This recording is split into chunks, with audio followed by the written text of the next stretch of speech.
We have time for one last question. Our lucky last question is coming from John. Hey, John. Hi, Senator Vance and Chairwoman Trump. I'm John from Raleigh, North Carolina, and I'm currently in law school. And I'm worried about the opportunities for the future.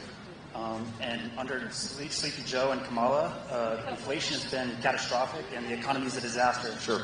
So, what are the Trump-Vance team going to be able to do to bring down this record-hot inflation and create more economic opportunities for younger Americans? So I appreciate. So I appreciate the question. I want to answer it. Before I do, can we just give a round of applause to the great RNC co-chair Laura Trump for doing such a good job for our party? She really. Thank you.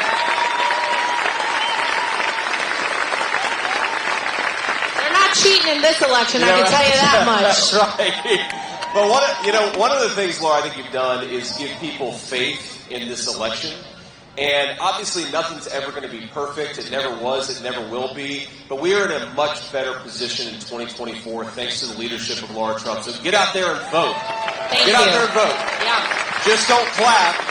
Get out there and vote because we're winning North Carolina, but we're only going to keep winning it if we work our tails off for the next 11 days. Now, I want to answer your question, man, because, look, in some ways I'm heartbroken at the sentiment behind the question because the American dream, man, is the story of my life. I was raised by my grandmother. We didn't always have a whole lot of money, but we always had faith in the promise of this country. I genuinely believed, even when times were really tough, that because this was the greatest country in the world, so long as I worked hard and played by the rules, I would be able to achieve my dreams. And to me, that was above running for office or starting a business or writing a book. That was getting married and having a family, and that's the way in which this country has been best to me. So we've got 3 beautiful little kids. You know, there's sometimes hellions, but we love them anyway.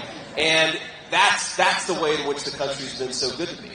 And what I worry about is unless we get better leadership, man, the next generation is not going to be able to talk about the future in the way that I was able to talk about the future when I was growing up in Middletown, Ohio. I think there are a couple things that we've got to do.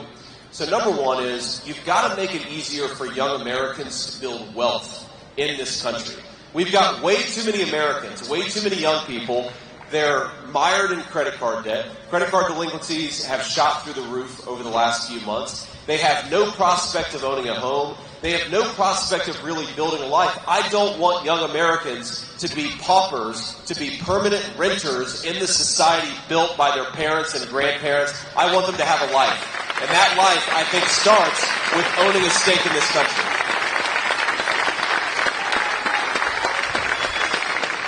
So to be very specific, we want to do a few things. Number one, like I said earlier, we're going to drill, baby, drill to lower energy costs, but also to create a lot of good jobs in the energy sector, and also that'll make it easier to manufacture in the United States of America. The biggest cost for our manufacturers is often energy. If we lower energy costs, we're going to create a Donald Trump golden age of prosperity in the United States of America, and that wealth is going to flow to everybody. Young, old, rich, and poor. That golden age of prosperity is fundamentally why Donald Trump is running for president this time around. We're going to do it. We got to. Second thing we got to do is we've got to make it easier for young people to buy a home. Right? Housing crisis have increased by 40% under Kamala Harris's leadership, man.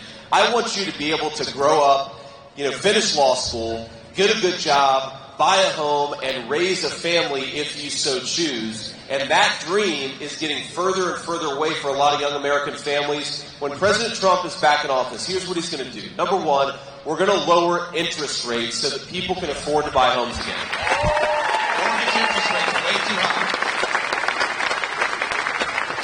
Number two, because we've got a lot of illegal aliens in this country that are occupying homes that ought to go to young Americans. We're going to deport people, and we're going to get a border back in this country to make sure American homes go to American citizens.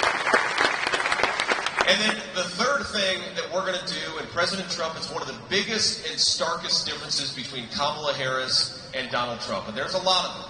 But Kamala Harris actively brags about making it easier to ship American jobs overseas and to raise taxes on working Americans. And think about this. I mean, I've never seen a politician, President Trump and I were talking about this a few weeks ago, I've never seen a politician actively say she wants to raise your taxes.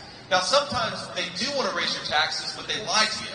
Kamala Harris is out there saying, we're going to eliminate big tax cuts for the American workers. We're going to raise the taxes of the American people. Donald Trump thinks that's exactly upside down.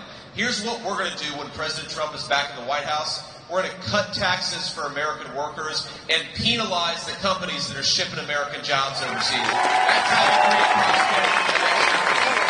That's what we're going to do.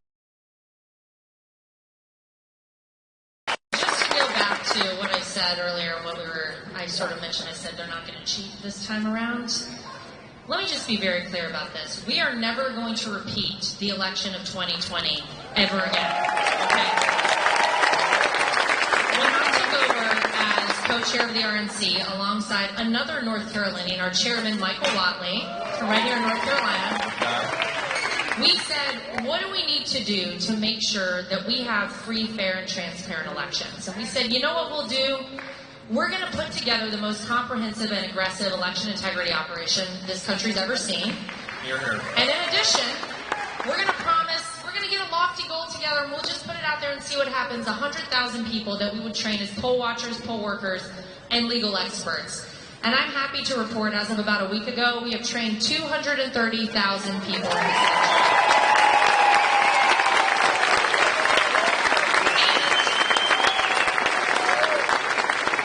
There's more. We have decided that it's time we send a clear message. We're not going to tiptoe around these things. If you're a person who is going to cheat in an election, we will find you, we'll track you down, and we'll prosecute you to the full extent of the law. And if you are illegally voting in our elections, JD, and you are a person who is not a legal citizen and we find out you're voting, we're going to prosecute you to the full extent of the law. That means you're leaving this country.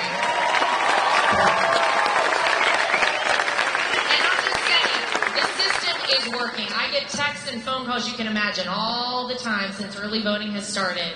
And we are identifying problems as they happen. There were 2,500 ballots we found in Lancaster County just yesterday that were fake ballots. Our team identified them, we got rid of them, and everybody knows what to look out for because we've trained everybody very well. They know not to try it this time. So we feel very good. But to close us up tonight, JD, I just want to say thank you to you specifically, because I can appreciate probably more than anyone what it's like to get thrust out into this. No one appreciates that more.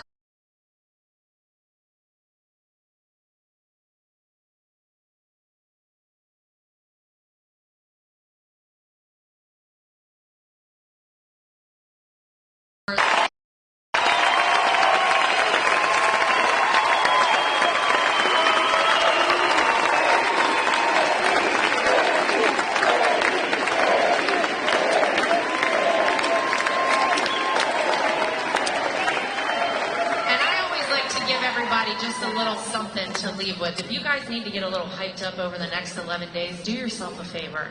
Go look up on YouTube all the videos, JD, of all the folks in the mainstream media on November 8th, 2016, reporting that Donald Trump was winning state after state after state. Donald Trump wins Ohio. Donald Trump wins Florida. Donald Trump wins North Carolina. Y'all go back. Take a look at those. Get ready, because that's the kind of heat and energy we're going to be bringing on November 5th. So, JD, would you close us out and tell the great people here of my home state of North Carolina what we need to do over the next 11 days? Here's first of all, Laura, thanks so much for doing this, and thanks to all of you for being here. Here's what we need to do over the next 11 days is get out there, vote, get your friends and family to vote, and remember who we're fighting for. I'm going to tell you just a very brief story, if I may, of a woman, a 40-year, she's a retiree, but for 40 years, her and her husband had done steak night on Friday night. And I'm not talking about buying a fancy steak at a steakhouse. I'm talking about going to the grocery store. And that was their ritual, and they did it in good times and bad until last year. Because grocery prices got so high that under Kamala Harris and Joe Biden's leadership, they had to give up this family ritual that gave them a lot of meaning. When we're going out there and we're working, and I know all of us are going to work as hard as we can, remember that what we're fighting for is to allow our people to live a good life in the country that all of us love. We've got the best people, the best resources, the most generous human beings anywhere in the world. The only thing that is broken about our country is the failed leadership of Kamala Harris. Let's change that and give the people